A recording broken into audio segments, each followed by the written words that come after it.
did not think it was bribe money. Otherwise, I would not have accepted it.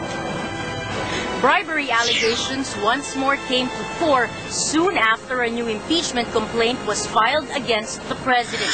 Admissions and accusations, both credible and incredible, quickly surfaced. I believe in conscience I have to bring back the money to Malacanang. So it's very crucial that Malacanang, as far as I'm concerned, should confirm which particular office the funds came from.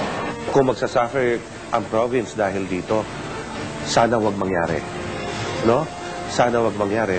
Sapagkat hindi kasalanan ng mga kababayan ko yung ginawa kong pag-amin. But startling revelations a month later by not one but several people served to cast more doubt on the president and all her men.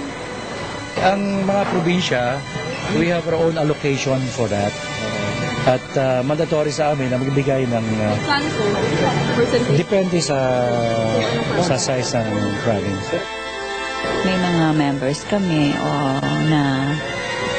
who make requests to us from time to time for typhoons, for medical missions. It's very clear because not all of them got it. I guess that is a good explanation, but obviously I'm not very happy